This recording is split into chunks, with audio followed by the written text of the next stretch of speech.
Alhamdulillahi wassalatu wassalamu ala rasulillahi wa ala alihi wa ashabihi ajma'in, amma ba'd. Assalamualaikum warahmatullahi wabarakatuh. Mga kahigalan o mga kaigsuunan sa pagtuo, ani anapod kita sa ato ang programa nga diin magahatag kaninyo og bag-ong kinaadman sa ato ang pagtuo. Higala igsuon ubani ko ninyo sa ato ang programa nga diin makakutlo kitag dugang kinaadman sa ato ang pagtuo. Daygon nato ang Allah subhanahu wa ta'ala nga mao'y naglalang kanatong tanan, kaniya lamang kita mangayo o pasaylo sa atong mga sala. Higala igsuon, usa ka hadit ang ato ang paghisgutan karon, hinaot nga kuhaan kini nato og dugang kinaadman, mahitungod kini higala igsuon sa mga gagmayng timailhan nga diin duol na ang adlaw sa paghukom. Subhanallah. Nga kitang tanan higala igsuon mahanaw gayod ni ining kalibutan na biyaan kini nato higala igsuon og mubalik kita kaniya kang kinsa sa Allah subhanahu wa ta'ala. Tanan o pipila sa mga gitagna sa propeta Muhammad sallallahu alaihi wasallam nga duol na ang adlaw sa paghukom higala igsuon nangahitabo na gayod. Subhanallah.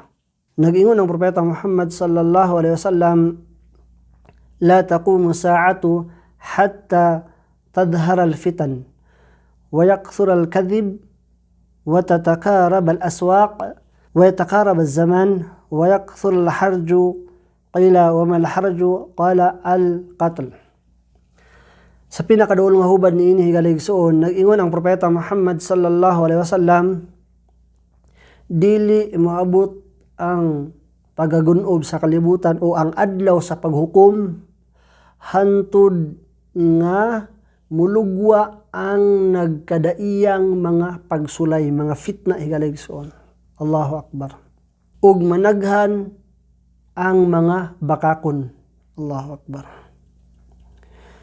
Ug magkadugol ang mga palingki.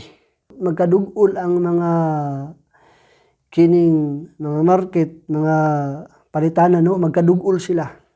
Og mupaspas ang pagtuyok sa panahon. Subhanallah. Mupaspas ang usa ka tuig muran lang usa ka bulan higala igsuon, og ang isa ka bulan muran lang pud og kining isa ka semana. So makita pud nato higala igsuon nga tinuod pud higala igsuon nga nipaspas ang tuyok sa panahon higala igsuon. Di nato mabantayan. Kana siya usan na siya katimailhan nga duol na ang adlaw sa paghukom higala igsuon. Wa yataqarabu zaman wa yakthur al-harj. Og isa pa higala igsuon, managhan ang pagpatay. Allahu Akbar. Subhanallah. Ang harj higala igsuon. So makita nato pag-upin nato sa mga balita, puro mga kining naagayod kining musaybit nga pagpatay, nunay gipatay. Subhanallah. Sumurag normal na lang higala igsuon, di ba? So kana siya nga gitagna sa propeta Muhammad sallallahu alaihi wasallam nahitabo na higala igsuon ang pagpatay. Nga diin bisag asang lugar do na gayod. Allahu Akbar. Subhanallah. Nga higala igsuon makita nato sa panahon nato karon, no? Kung unsa pag-usbaw, paglugwa sa mga nagkadaiyang mga fitna. Subhanallah. Fitna sa panimalay, pagsulay sa panimalay, pagsulay sa kwarta, pagsulay sa bahandi, pagsulay sa mga palibot nimo o pagsulay sa igsuon nimong Muslim nga diin lain ang iyang akida, pagsulay gihapon na higala igsuon. Subhanallah. Tanan kina mga pagsulay. Allahu Akbar. Subhanallah. Og managhan pud ang mga bakakon higala igsuon. Subhanallah. Higala igsuon sa pagtuo, kining mga butang nga gitagna na sa propeta Muhammad sallallahu alaihi wasallam, ang paglugwa sa nagklase-klaseng mga fitna, mga pagsulay kanato, niabot na higala igsuon sa panahon nato karon higala igsuon. Makita nato. Subhanallah. Sa social media o sa mga gawas, sa mga balita, unsa pa higala igsuon, makita nato nga tin-aw kaayo nga ang mga fitna naa higaligsuon.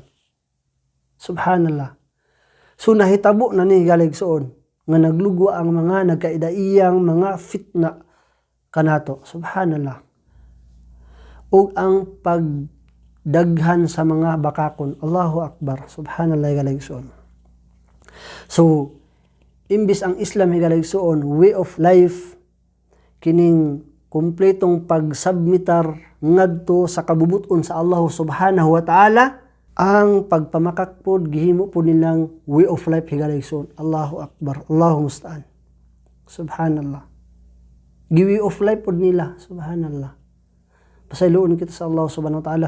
Giyahan kita sa Allah subhanahu wa ta'ala. Ipalayo kita sa Allah subhanahu wa ta'ala nining mga butang nga higaligsuon. Subhanallah. Nga diin higaligsuon kining mga butang nga gihisgutan diri, ang fitna, ang pagdaghan sa mga bakakon, ang pagdugol sa mga market ug ang pagpaspas sa pagtuyok sa panahon nakita nato ug ang pagdaghan sa patayan. Subhanallah. Karon nga panahon nato higaligsuon, tin-aw kaayo nga nanggawas na ning mga gitagna sa propeta Muhammad sallallahu alaihi wasallam nga diin duol na ang adlaw sa paghukom higaligsuon. Allahu Akbar. Higaligsuon kahadlukan nato ang Allah subhanahu wa ta'ala. Higaligsuon pila ka mga panahon, pila ka mga adlaw mubiya na kita nin kalibutan na higaligsuon. Dili kita magdugay dinhi higaligsuon. Tanan kita mubalik ang Allah subhanahu wa ta'ala, ang madala lang nato higaligsuon ang atong mga maayong binuhatan. Subhanallah. Busa higaligsuon paningkamutan nato nga makumpleto nato o mabuhat nato ang gipabuhat sa Allah subhanahu wa ta'ala kanato pinaagi sa iyahang propeta Muhammad sallallahu alaihi wasallam. Kupta nato ning duhay higaligsuon ang Quran ug ang hadith sa propeta Muhammad sallallahu alaihi wasallam. Dili ug dili ka masalaag higaligsuon insyaallah. Hinaot nga duna kitay nakutlo nga dugang kinaadman sa atuang naisgutan karon higaligsuon. Kutob diri lang. Assalamu alaikum warahmatullahi wabarakatuh.